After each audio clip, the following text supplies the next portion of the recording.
Good afternoon, everybody. Today we're meeting to hold the annual case conference for the student. Let's go ahead and introduce ourselves. I'll start. My name is Ms. Shaw, and I'm the student's teacher of record. I will also sit as the instructional strategist for the purposes of this meeting. Go ahead, JH. Hi, my name is JH, and I'm the counselor here at CMS. Go ahead, Gen Ed teacher.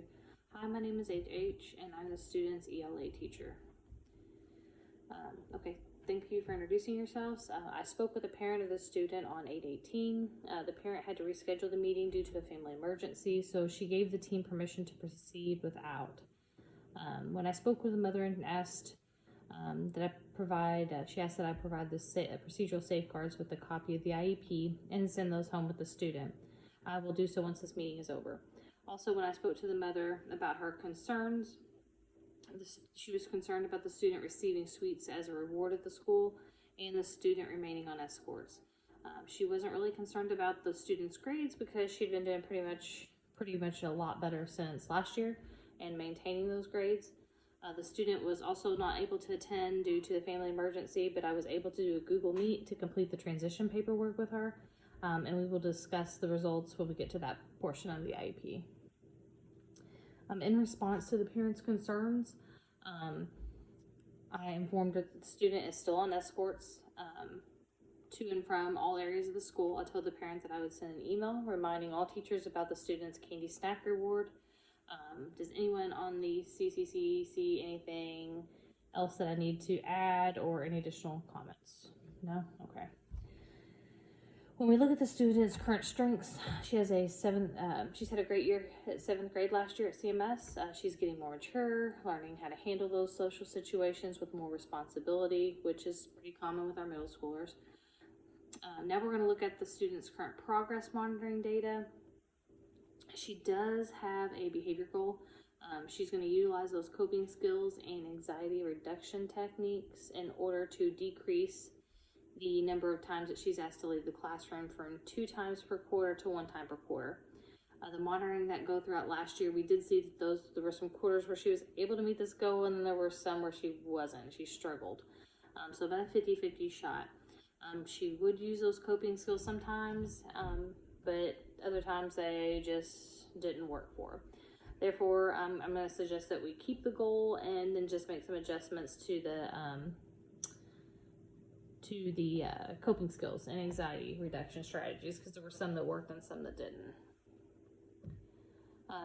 Does anybody have any objections to that, or we good? Okay, we're good to go.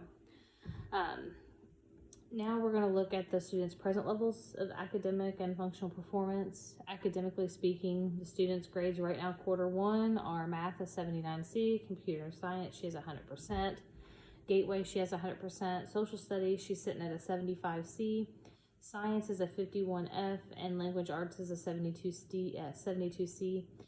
The student has been taking a lot more responsibility for her grades, and it shows. She's going to get her science grade up. That's when I spoke with her in the Google Meet. She mentioned that she's missing a couple assignments and no problem getting those caught back up. When we're looking at her 2021 middle of the year NWEA scores, she scored a 203 in reading and a 197 in math. She is below proficiency with those test scores. So we're going to pull some intervention impact time with her and see if we can work on some of those. I think we're going to hit just English language arts through reading for this first quarter and retest and figure out where we need to go from there. Social emotional. A student does very well with adult and peer relationships. The student does misinterpret social situations and does need social emotional support to help with these situations. Adaptive. The student has adapted well to being back in school in the traditional setting and getting back into her routine and being more successful than what she started last year. Communication. She does really well communicating with her peers and adults about simple things, but tends to go home and explain things to mom instead of telling a trusted adult at school. There are no motor concerns or age appropriate at this time. HH, would you like to provide your input on how the student is performing in your classroom? Absolutely. The student is all about relationships. I feel she Wants to do well but lacks some of the basic skills to get the job done. She definitely could put more effort into her work though. She turns the majority of her assignments in when she is present at school, but the assignments aren't at the caliber she responds with during small group instruction. She has her sitting near me, which also allows her to ask questions more discreetly. She doesn't seem to have a lot of friends, but I think she prefers that maybe. She loves attention from adults though. The TOR, I agree. It does help that when she is at school, her grades are better and she gets more done. I do think that the student can be a little lazy too, but she does get the work done. The PAR says the student always has a doctor's note, so we can only keep encouraging her to attend so that she stays on top of her academics like she's been doing, and I agreed with that. I also said that now that the case conference committee determines that the student's disability adversely affects her educational performance, you agree, right, team? Yes. I agree as well. Therefore, the student will still qualify for those special education services. Now we're going to look at special considerations and behavioral concerns. There is no language needs related to the English proficiency. But there are behaviors of concern for the case conference committee to discuss. The student avoids schoolwork by making health complaints. Headaches, stomach aches, dizziness, menstruation, asking him to go to the nurse's office, threatening to harm herself. She has threatened to kill herself, harm herself, picking at her skin, biting herself, scratching. The pattern of the student behavior does impede her learning or that of the others, because if the student misses school work and fun classroom activities, and then the peers are also distracted by her behaviors. So as a case conference committee, we can determine that the FBA was completed. The analysis that the FBA shows that the student avoids schoolwork by making health complaints, as we just discussed. The student's precipitating factors are that the student has severe anxiety and depression with psychotic tendencies. The setting, the events or triggers are that the behavior can occur in class that the student does not like or perceives as difficult. Behavior can also occur when there is a lack of adult supervision. To maintain consequences, the student misses schoolwork and fun classroom activities. The student's related deficits are that she needs to continue work on coping strategies to help calm her anxiety. The hypothesis of the function of the behavior is that the behavior is believed to occur when she becomes anxious about class or a task in general. Therefore, to be proactive with strategies, the student would benefit from meeting with a trusted adult to work on those coping skills to allow her to stay in the class. The student benefits from fidgets to use to help and eliminate picking caused by her anxiety. She is using me as her trusted adult in the class, and then her fidgets she tends to use are, she likes Velcro and rubber bands. So, and also to help the student with her instructional strategy, she will check in with a familiar adult upon arrival at school. School staff will validate her concerns and monitor her throughout the school day, to see if the health concerns persist. The antecedent strategies consist of complementing her sandwiches that she brings, choices to work with peers or on her own, choices to what type of work she wants to complete, large tasks broken into smaller tasks, reduction of problems to complete, that's on an as-need basis though. Frequent staff check-ins, she is given opportunities to earn things she wants. School staff will be proactive with attention and will positively reinforce those appropriate behaviors. To maximize reinforcement of replacement behavior, the team should allow her the opportunity to earn those prizes rewards, but not sweets, unless it's approved by mom. Mom mentioned bringing snacks in. I haven't received those yet, but as of now, it's no food. She receives check-ins from school staff. The student is not allowed to leave the classroom without supervision and is on escorts. She earns prizes when she has a good day, check-ins with school staff, and return to class where she could be safe. The parent is contacted if concerns for her safety continue, and the student is reminded of expected behaviors. Student-teacher conferences and nonverbal and verbal cues will be utilized. To minimize reinforcement of interfering behaviors, the student will lose Chromebook privileges, and she will be sent to the office to talk with an administrator.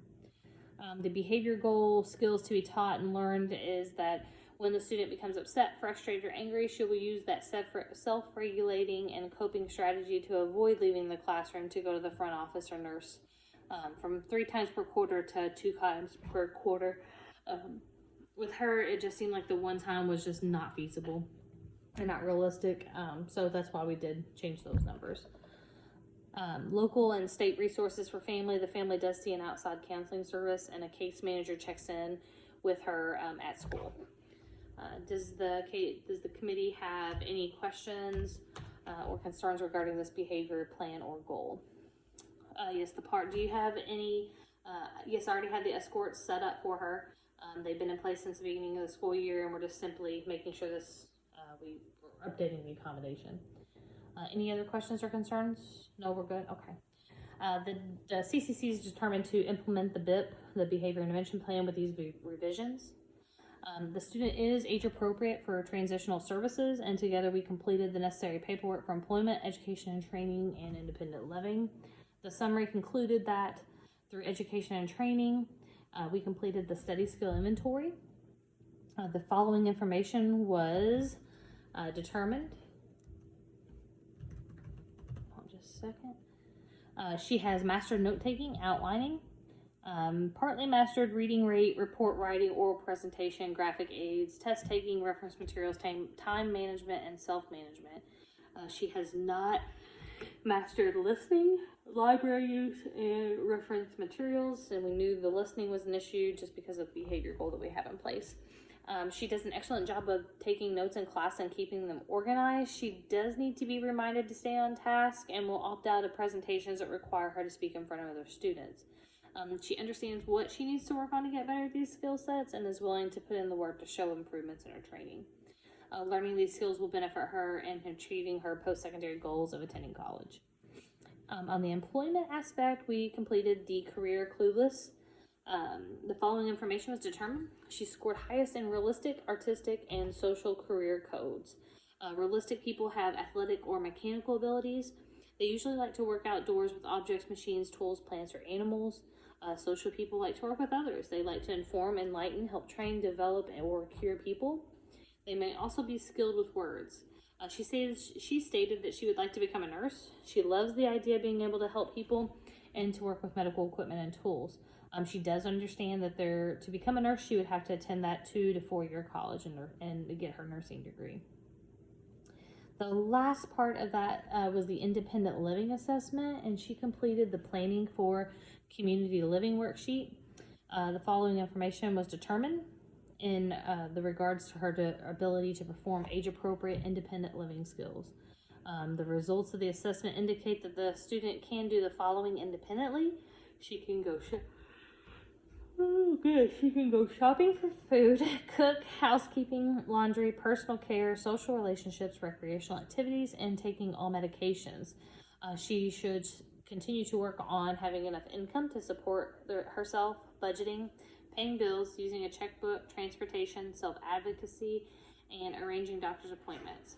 The results of that worksheet showed that she has the age-appropriate independent living skills as compared to those of her same age peers, and that independent living goal is not needed.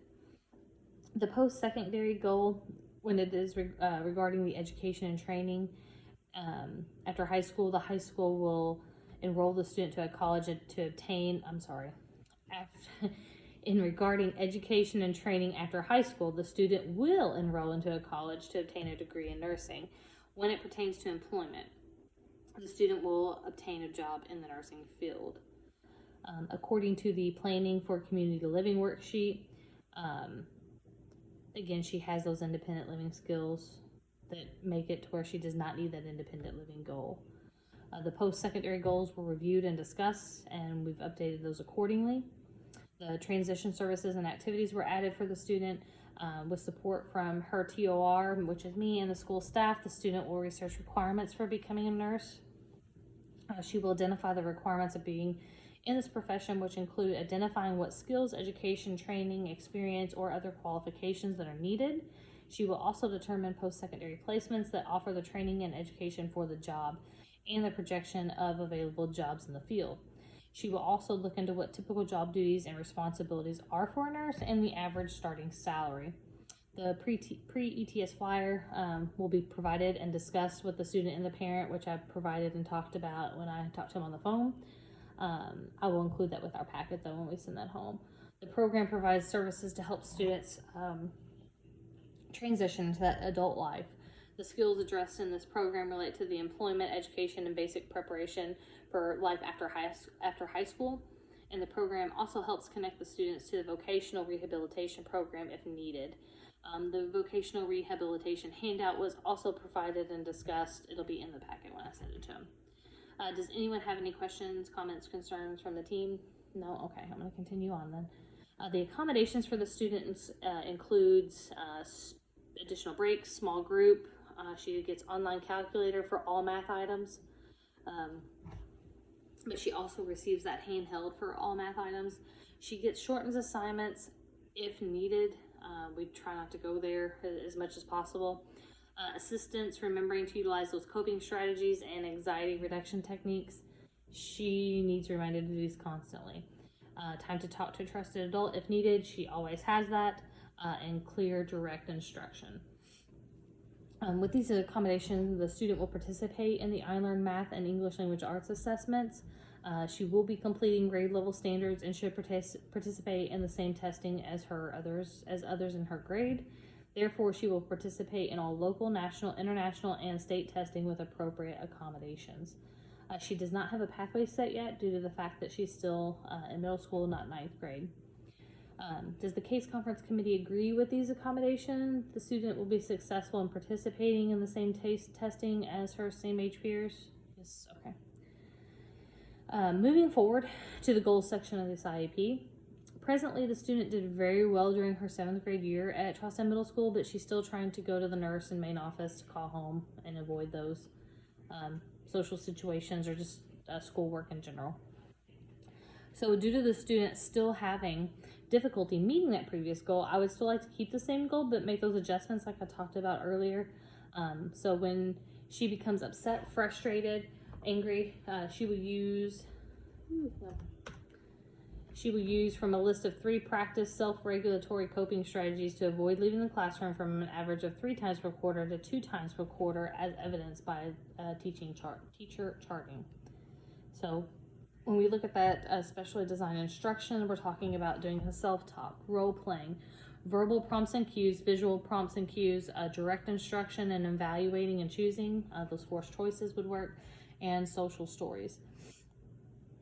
Progress monitoring will be completed by the TOR through teacher observations, chartings, and PowerSchool logs. This will be completed once per reporting period.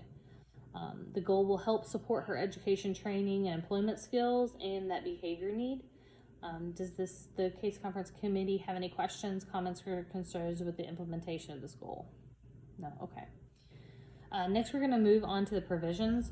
For her 8th grade year, she will receive support in a collaborative math and a collaborative ELA class twice a day for 30 minutes. And that's within a general education setting to support her education training and employment skills and that behavior need. Due to her behavior impairment, she does have special transportation. She has severe anxiety and depression with psychotic tendencies.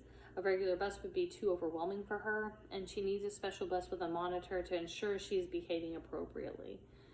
She does not require assistive technology or accessible materials. The reasoning behind this is that we are providing these services and that these emotional and behavioral supports in order to stay in class and be successful academically and socially. Does the case conference committee agree that this student does not require extended school years or services at this time? Okay, we agree. The student is on track to graduate with a Core 40 diploma. She's participating in the general education curriculum and is expected to take the same district and state assessments as her general education peers. Due to this and her participation in grade level classes, she would be eligible for that same diploma. She can be successful in the general education setting with these supports and escorts from adults. Any other setting would be too restrictive and limit her exposure to that grade level work. When we look at potential harmful effects, she can internalize her behaviors, and she becomes frustrated. Loud noises do upset her. Resource class would be smaller, but would also limit her exposure to that general education work that we've been discussing. The reason for this placement is because all other options are too restrictive. The team agrees she needs exposure to the general education curriculum and a resource setting would be too restrictive. She meets the eligibility criteria for the emotional disability part-time. When looking at general considerations, the student will be able to participate in all education program and activities that are made available to non-disabled students. She will participate in all non-educational and extracurricular activities that are made available to non-disabled students. She can participate in general physical education program that is available to non-disabled students. She can be educated in the school she would attend. And she can say the length of the instructional day just the same as her instructional non-disabled peers. Does the case conference committee have any questions, comments, or concerns with the LRE placement? No? Okay. The summary performance is not required for the student. So finally, I will input these notes into the template and finalize the document if the team agrees that we're good to move forward. Everything looks good? Okay, let's go ahead and I'll finalize that. I'll send home the procedural safeguards, the IEP and the signature page, the transition paperwork, the pre-ETS flyer. The conference notes will read who the participants were, and they can also view those in the IEP portion of this document. Let's see, and of course the purpose was the annual case review. The parents' concerns and requests were over the escorts and the rewards, which we discussed. The response to those concerns was that the student would not receive any sweets as a reward in class.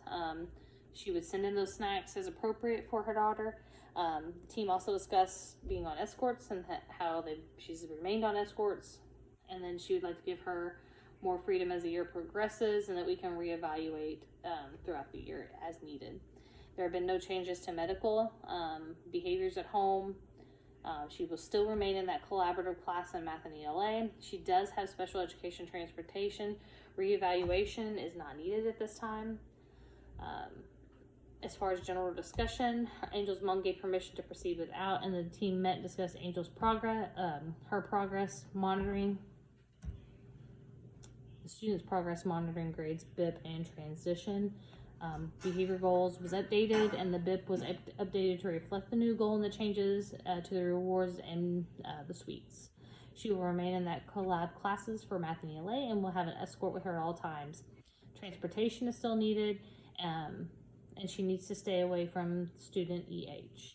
The parental safeguards, I already talked about that, will all be sent home. As far as the behavior intervention plan, the case conference will discuss and review her behavior intervention. We did discuss and review her behavior plan. We will train and inform the teachers of her behavior intervention plan, and it will be also available to them on our school drive for them to access. We will reconvene if there is no evidence of progress after 15 days. The committee decided that ESY was not needed at this time, and there is also a COVID e-learning statement provided through the district noted here. So the plan is to go over the BIP with the student by 8/25/21 and monitor the student's BIP and reconvene within 15 days if we need to make adjustments. That is it.